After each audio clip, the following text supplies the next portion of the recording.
안녕하세요. 133목장 이수관입니다. 저는 경상남도 통영에서 사형제 중 장남으로 태어났습니다.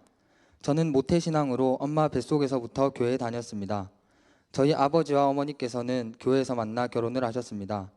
그래서 교회 가는 것이 숨쉬는 것만큼 자연스러운 일이었습니다. 저희 어머니께서는 교회에서 피아노 반주와 교사를 하셨고, 저는 그런 엄마를 따라 유치원 가듯이 교회에 나가 예배드리고 친구들과 노는 것이 좋았습니다. 아버지께서는 교회에 열정적이시고 헌신적이신 분이셨습니다. 그 어떤 것보다 교회가 우선이셨고, 교회 시설에 문제가 있으면 사비로 고치고 수리하셨습니다. 저는 부모님께서 교회 일을 너무 열심히 하셔서 교회에서 돈을 주나 라고 생각할 정도였습니다. 그래서 교회에 너무 열정적이셨던 아빠가 싫을 때가 있었습니다. 용돈을 주실 때에는 항상 11조를 떼고 주시고, 줄 날에는 교회에 절대로 빠지면 안 된다며 태권도 시합이나 다른 행사에도 보내주시지 않았습니다. 그러던 중 외동이었던 저에게 초등학교 4학년 때 첫 동생이 생겼습니다. 아빠는 동생 이름을 스테반으로 정하셨는데 할머니와 삼촌, 고모는 반대하셨습니다. 하지만 결국 동생 이름은 스테반으로 지었습니다. 당시 저는 이름이 내자인 동생이 특별해 보이기도 했고 부모님의 관심이 동생에게 집중되어 질투가 났습니다. 그리고 2년 뒤 둘째 동생이 태어났습니다. 둘째 동생 이름도 특이하게 지을까 싶었지만 저를 따라 숫자 돌림으로 수복이라 지었습니다. 둘째 동생은 태어날 때부터 건강이 좋지 않아서 부모님들께서 많이 챙기셨습니다. 그렇게 중학생이 되고 청소년부로 올라간 저는 밖에서 친구들과 노는 것이 더 좋아졌고 앞에 나가서 기도하는 것도 싫어 교회 가기 싫었습니다. 그래도 어쩔 수 없이 교회는 빠지지 않고 나갔습니다. 그렇게 고등학생 때는 교회에서 청소년부 회장과 싱어도 하고 교회에서 장학금도 받으며 꾸준히 나갔습니다. 하지만 말씀을 들을 때 들으면서 이해는 하지만 마음에 와닿지는 않았습니다. 이러한 신앙생활을 계속 이어가며 교회에서 세례도 받았습니다. 믿음이 무엇인지 정확히도 모른 채 세례를 받고 교회에 계속 다녔습니다. 고등학교 2학년 때 셋째 동생이 생겼습니다. 그 기쁨은 잠깐이었습니다. 어머니께서는 갑작스러운 난소암 판정으로 병원에서 항암 치료를 받아야만 했습니다. 하지만 뱃속에 있는 동생 때문에 항암 치료를 받지 못하는 상황이었습니다. 저는 엄마의 치료가 우선이라고 생각했기 때문에 뱃속에 있는 동생을 지우자고 하였습니다. 지금 생각해보면 너무나도 어리석은 행동이었습니다. 그 말을 들으신 아빠는 저에게 하나님께서 주신 귀한 생명이라며 절대로 안 된다며 화를 내셨습니다. 모든 가족들이 동생을 지워야 한다고 말했지만 끝까지 아빠는 안 된다고 하였습니다. 아빠의 고집은 아무도 꺾지 못했습니다. 저는 그런 아빠가 너무 미웠습니다. 저는 결국 화가 나서 아빠에게 엄마 목숨보다 그게 더 중요하냐며 화를 냈습니다. 결국 동생은 태어났고 엄마는 바로 항암 치료를 시작하여 다행히 암 수치도 낮아졌고 건강도 괜찮아졌습니다. 하지만 몇 개월 뒤 난소암이 재발했습니다. 재발 사실을 알게 되었을 때에는 이미 암세포가 많이 전이되어 있었습니다. 대학병원에 입원하여 항암 치료를 하였지만 병세는 계속 악화되었습니다.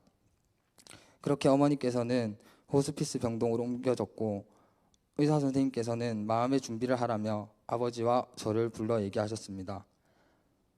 엄마께서는 시한부 판정을 받았고 저는 너무 충격적이었고 믿어지지 않았습니다. 저는 엄마가 죽는다는 말에 너무 무섭고 두려웠습니다. 그렇게 저는 병원에서 엄마 곁을 지켰습니다. 커오면서 집에 있는 시간보다 밖에 있는 시간이 더 많아 엄마와 함께한 시간이 적었던 것들을 생각하니 너무나 죄송스러웠습니다. 많이 쇠약해져 있던 엄마에게 못해드려서 미안했다며 말을 했습니다. 그 말을 들은 엄마는 저에게 괜찮다며 아들도 태어나줘서 고맙다며 제 손을 꼭 잡아주셨습니다. 그런 엄마를 보며 제가 할 수 있는 것은 기도뿐이었습니다. 엄마 없이 살아갈 수 없다고 얼른 낫게 해달라고, 어린 동생들을 생각하며 차라리 엄마 대신 제가 아프게 해달라고 죽겠다며 매일 밤 기도했습니다. 하지만 제 기도는 소용없었습니다. 결국 엄마는 제가 고등학교 3학년이었던 2020년 돌아가셨습니다. 제게서 엄마를 빼앗아간 하나님을 너무 원망하였습니다. 저는 슬픔에 잠겨 밤마다 눈물을 흘리며 무기력한 삶으로 하루하루를 보냈습니다.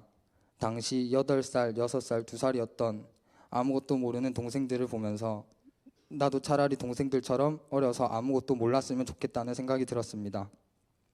결국 막내는 고모께서 키워주시기로 하였고 엄마가 없는 집은 점점 엉망이 되어갔습니다. 믿어지지가 않았습니다. 집에 가면 엄마가 계실 것만 같았고 어딜 가나 엄마가 생각났습니다. 교회에서도 피아노를 보면 계속 엄마가 떠올랐습니다. 저는 엄마가 교회에서 피아노를 칠 때 가장 멋있었습니다. 지금도 여전히 피아노 치는 것을 보면 엄마 생각이 납니다. 그렇게 힘든 시간을 보내던 중 아빠는 저와 동생을 데리고 다니엘 기도회에 갔습니다. 나오셔서 간증하시는 분들을 보면서 저보다 힘들고 어려운 일을 겪고도 하나님을 경험하고 믿으시는 분들을 보며 놀랍다는 생각이 들었습니다. 그렇게 일상으로 돌아온 저는 가족들과 주변 사람들에게 장남으로서 너가 동생들 챙겨야 되겠다, 어깨가 많이 무겁겠다 이런 말을 들으며 정신적으로 고통스럽고 부담스러웠습니다. 하지만 겉으로는 무덤덤하고 괜찮은 듯 힘든 티 안 내고 행동해왔습니다. 항상 밝게 아무렇지 않은 척했습니다. 학교에 돌아간 저는 대학교 합격 통지서를 받았지만 동생들을 생각하니 일을 해야겠다 싶었습니다. 통영에서 일을 해도 됐지만 할머니는 제가 대학교에 꼭 가기를 바라셨습니다. 그러던 중 관장님이 타지에서 태권도를 해보지 않겠냐고 물어보셨고 저는 이게 기회라고 생각했습니다. 사실은 동생이라는 짐을 내려놓고 도망치고 싶었습니다. 그렇게 온 곳이 바로 포항입니다. 20살이 되자마자 포항으로 온 저는 집에 대학교를 간다고 거짓말을 하고 왔습니다. 처음 왔을 때는 과연 잘할 수 있을까 하는 걱정이 들었지만 나름 괜찮았습니다. 1년 동안은 관장님과 함께 생활하며 밥하는 법, 빨래하는 법 등을 배웠습니다. 혼자 타지에 와서 생활하면서 대학교에 가고 고향에 있는 친구들과의 연락도 점점 뜸해지며 멀어져 갔습니다. 외톨이처럼 세상을 혼자서만 사는 듯 힘들고 외로웠습니다. 평일에는 일을 하고 주말에는 통영에 가지 않으면 교회 안 가고 집에서 쉬거나 PC방에 가서 게임을 했습니다. 그러던 중 할머니께서 포항에서도 교회를 다니라고 말씀하셔서 가까운 포항 장성교회에 나갔습니다. 여전히 말씀을 머리로만 이해하고 마음에는 아무런 변화가 없었습니다. 믿음이 없었기 때문입니다. 그리고 관장님과 분가하게 되면서 집과 가깝고 태권도 아이들이 다니는 포중침에 주일 예배를 드리러 왔습니다. 처음 이곳에 예배 드린 날 예배 시간이 길어 조금 힘들었습니다. 하지만 교회 몇 번 나와 예배 드리다 보니 익숙해졌습니다. 그렇게 주말에 통영에 가지 않으면 이곳에 와서 주일 예배를 드리고 집에 갔습니다. 점심은 집에 가서 먹다가 교회 점심에 육개장이 나온 날 하루는 조용히 앉아 먹고 집에 갔습니다. 교회 풋살장이 있어서 평소 좋아하던 축구 대신에 해보고 싶었는데 월요일 저녁 관장님과 마장지를 걷던 중 풋살하는 것이 보여 같이 했습니다. 청년 예배가 있다는 것을 알고 작년 성탄 트리 장식날 처음으로 청년 예배에 참석했습니다. 처음 청년 예배를 드렸을 때 로마서 말씀 중 의의 종과 죄의 종에 대해서 말씀해 주셨는데 저는 죄의 종인 것 같다는 생각이 들었습니다. 예배가 끝난 뒤 맨 뒤에 앉아서 예배를 드린 저를 보신 김종원 목사님께서 저를 요한이 형에게 데려가 주셨습니다. 요한이 형과의 첫 만남이었습니다. 그렇게 청년 예배에도 꾸준히 참석하고 목장 식구들과도 친해지며 교회에 자연스럽게 스며들었습니다. 그러던 중 목장 예배에서 요한이 형이 그리스도인이라고 하면 복음을 받아들인 자이고 복음이라는 것은 하나님께서 우리를 얼마나 사랑하시는지에 대해 직면하는 것이라고 말했습니다. 그 후에 복음 앞에 직면해 본 적이 있는지라는 질문을 하셨는데 이제껏 드린 예배는 보통 이러한 강해는 하지 않고 예배 시간이 짧아서 복음 앞에 직면해 본 적 없다고 대답하였습니다. 요한이 형이 수련회에 참석해서 복음 앞에 한번 서보자고 이야기하였고 뭔가 처음 하는 수련회라서 설레는 마음이 있었고 수련회 첫날부터 참석하고 싶었는데 일이 늦게 끝나 참석하지 못해서 아쉬웠습니다. 금요일에 일이 끝나자마자 수련회에 참석했는데 주리 찬양 그리고 간증까지 너무 좋았습니다. 토요일 말씀에서는 아브라함에 대한 말씀을 듣고 나도 믿음의 조상인 아브라함처럼 하나님의 말씀에 순종하며 살아가고 싶다는 생각이 들었습니다. 그리고 저녁 복음 시간 전에 요한이 형이 복음 앞에 서볼 의향이 있냐고 물었고 복음 앞에 서보면 내가 하나님을 받아들일 것인지 거부할 것인지 명확해질 것이라고 말하며 하나님 앞에 서서 하나님을 거부한다면 구도자로서 복음 교제로 공부를 같이 하면 될 것이고 하나님을 인정하고 인생의 주인으로 받아들인다면 양육을 하여서 잘 자랄 수 있도록 하면 된다고 하였습니다. 인생의 방향을 결정하는 아주 중요한 순간이라는 이야기를 들었습니다. 그리고 초대교회 성도들이 공개적으로 믿음을 시인하면 죽임을 당한다는 것을 알면서도 예수님을 주인으로 고백하였다는 말을 듣고 나도 믿음을 공개적으로 시인하는 자리에 서야겠다는 마음이 들었습니다. 복음 말씀을 들으면서 이전에 통영에서의 신앙생활은 하나님을 믿는다는 것이 무엇인지 정확히 알지 못했고 하나님의 존재를 인정하지 않고 내 삶의 주인이 나인 채로 살아왔다는 것을 깨닫게 되었습니다. 창조주의자 우리를 구원하기 위해 독생자 예수님을 보내신 구원자 하나님을 알지 못했던 제가 죽을 죄인이라는 것을 인정하고 십자가에 못 박혀 나의 죄를 대신 지시고 죽으신 예수님께서 부활하셨다는 것을 믿고 예수님께서 나의 주인임을 받아들였습니다. 그렇게 앞에 나가 복음 앞에 결단하였습니다. 엄마가 돌아가시고 들었던 노래 중 요게벳의 노래 가사 중에 너의 삶의 참 주인, 너의 참 부모이신 하나님, 그 손에 너의 삶을 맡긴다. 너의 삶의 참 주인, 너를 이끄시는 주, 하나님 그 손에 너의 삶을 드린다. 그가 널 구원하시리, 그가 널 이끄시리라, 그가 널 사용하시리, 그가 너를 인도하시리. 엄마가 저와 동생들에게 하는 말같이 느껴지며 마음에 와닿았습니다. 로마서 5장 8절 우리가 아직 죄인 되었을 때 그리스도께서 우리를 위하여 죽으심으로 하나님께서 우리에 대한 자기의 사랑을 확증하셨느니라. 죄인이었던 우리를 위해 하나뿐인 아들을 화목제물로 내어주셔서 우리를 살리신 것으로 하나님의 크신 사랑을 느낄 수 있었습니다. 예레미야 29장 11절 여호와의 말씀이니라. 너희를 향한 나의 생각을 내가 아나니 평안이요 재앙이 아니니라.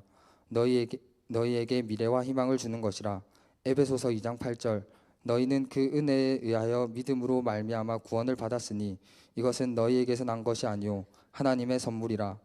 제가 겪었던 힘든 일이 재앙이 아니라 미래와 희망을 주시기 위한 하나님의 계획하심이라는 것을 깨닫고 슬픔과 고난이 하나님께서 주신 은혜로 바뀌는 기적을 느끼게 하셨습니다.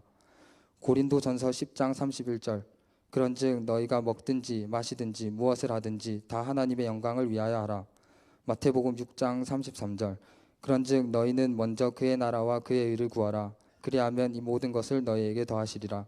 하나님의 영광을 내 삶의 목표로 삼고 나머지 일들은 하나님께서 책임져 주심을 믿고 나아가야겠다고 결단했습니다. 예수님을 제대로 믿고 나서 말씀과 기도로 직장에서의 스트레스도 덜 받게 되고 하루하루를 살아갈 힘이 생겼습니다. 매일 교회에 오고 싶고 청년 예배와 주일 예배가 기다려집니다. 나의 내면의 힘듦과 아픔들을 고백할 수 있는 하나님께서 계시고 또한 이러한 얘기를 함께 나눌 수 있는 목장이 있음에 삶의 피난처가 생기고 교회가 내 마음의 집이 되었습니다. 그리고 예배 시간에 말씀을 들으면서 몇 번 지각하고 졸았던 적도 있었는데 말씀이 기다려지고 말씀을 통해 변화되어지는 마음이 신기하고 감사합니다. 앞으로 요한이 형이랑 양육을 열심히 해서 하나님을 섬기고 교회를 섬기는 자리로 나아갈 수 있도록 열심히 기도하겠습니다. 김중식 담임 목사님, 수련회 복음 집회를 통해 제게 믿음이 무엇인지를 알려주시고 믿음 앞에 서서 결단할 수 있도록 도와주셔서 감사합니다. 김종호 목사님, 청년 예배와 생명의 삶을 통해 매주 살아갈 힘을 주시고 그리스도인의 삶이 어떠한 것인지 알려주셔서 감사합니다. 요한이 형, 제가 교회에 잘 녹아들 수 있도록 도와주시고 바른 길로 갈 수 있도록 잘 이끌어주시는 목자가 되어주심에 감사드립니다. 목장 식구들, 혼자서만 살아가는 듯한 저에게 믿음의 가족이 되어주셔서 감사합니다. 하나님, 저를 하나님의 계획 아래 부중찜이라는 공동체로 인도하심에 감사드리고 제가 지금껏 살아온 모든 시간이 다 주님의 은혜임에 감사하고 사랑합니다.